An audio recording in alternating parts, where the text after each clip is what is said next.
Hello, my dears. So, today I wanted to talk about something that I rarely talk about publicly, that is, which is spirituality and politics.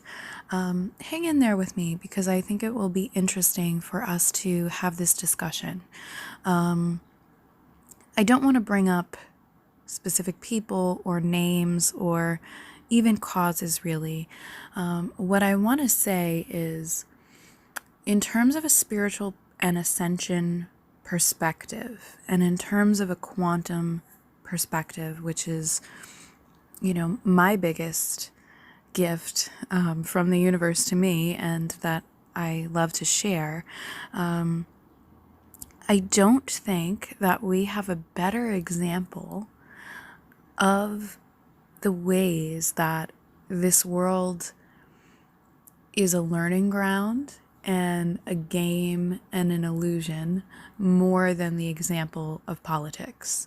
So now I say that to say I would never dismiss that political things and political change are important. However, in my journey, there has been no bigger indicator and catalyst and projectile than the fact that as soon as we learn better self-care and better energy practices with what we allow into our worlds and into our awareness and into our energy fields from the field of politics, it's so empowering, and you realize how much of the world and how much of culture is a power play for what people like to call the matrix. Yes, are there political and civil rights leaders that I admire and even think are spiritual people? Yes, there have been. I will tell you, most of those people are from our past. And as we move forward, it becomes more and more apparent who's not in it for the right reasons, and for us to obviously be able to look at the past and see how few and far between proper and of the light leaders were. Were there some? Yes, absolutely. Were they infiltrators? In my opinion, yes. And can you look at that and see those few people and leaders that we've had of the light that were taken out or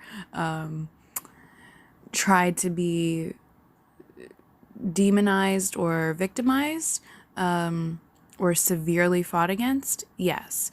And when I say fought against, I want to be careful with that because it's not fought against in the sense of the way people fight against our current leaders. It's fought against in terms of they were hitting heart for so many people and uplifting so many people, and then they were hitting nerves of the other side that were fighting against them and trying to shut down the unity. So I think that if you think of it in terms of that way, you can think of leaders from the past who embrace that, and you can see the few and far between ones who were fighting for unity, fighting for upliftment, and then were either penalized, victimized, imprisoned, or killed. And you can see that if you look throughout our history, world history, everything. And in my opinion, the reason why, as we move forward in linear time, we see less and less of these people, it is because the collective is also growing their ascension and awakening muscles, right? And it takes more of these other kinds of people that are fighting for division and are fighting for unrest, or are falsely fighting for unity and hiding so much under the surface. Because just from my personal journey, I know this to be true, and I think you will as well. it is really the uncomfortable things that wake us up and make us see the most. So I would encourage you, if you're a spiritual person and you're trying to figure out where your place is energetically in doing something politically, understanding your vote, if you're deep diving on all the hidden stuff and you're just confused as to, well, what do I do now? Do I just tune out of everything? Do I just ignore everything? Do I just not speak on everything? I encourage you to look at it this way and try to find your healthy balance with it, because I used to be someone who needed to look at the news and be so informed, and that felt like it was empowerment to me until I saw what an energy drain it was, what a control the news media has in influencing our energy. And so I don't anymore. I don't specifically seek out the news.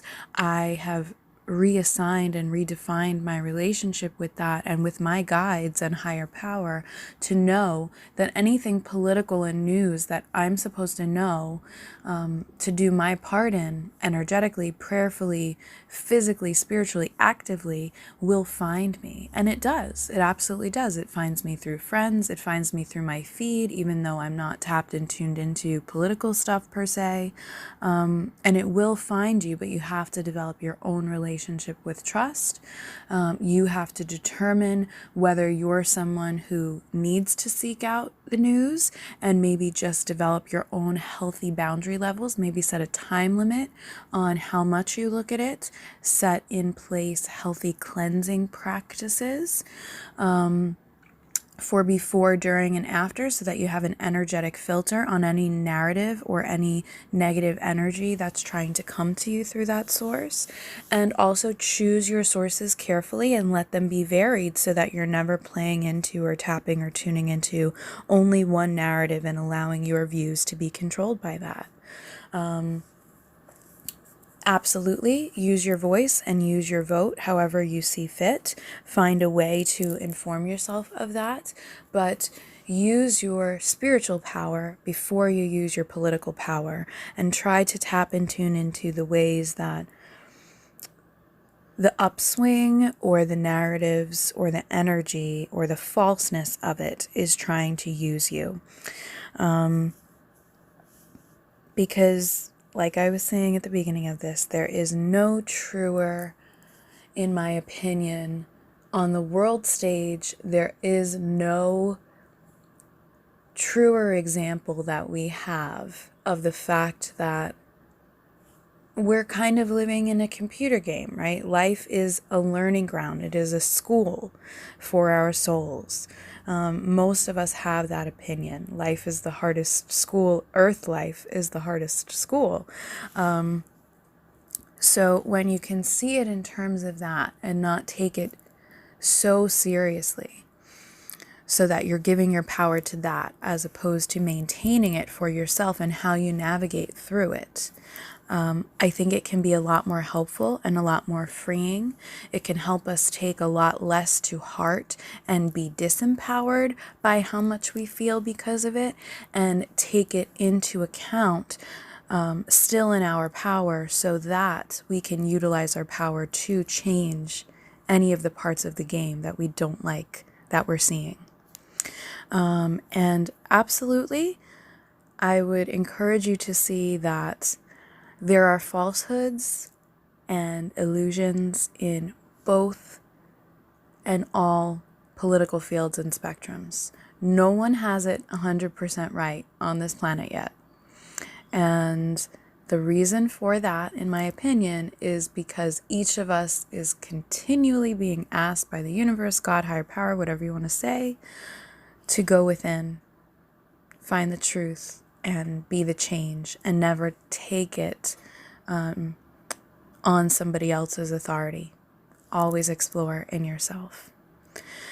So I hope that that helps some of you navigate in terms of understanding and protecting yourself and understanding your influence and part in the political world. I would encourage you, don't demonize, villainize, or victimize either side.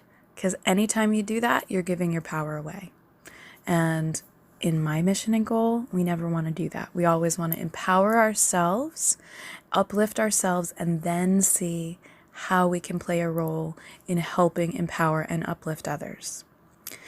If you would like some help in this through sessions or healings or any of my other offerings, there will be links and details on that either in the description or my bio, depending on which platform you're seeing this on. And I encourage you also DM me if you would like more information on that.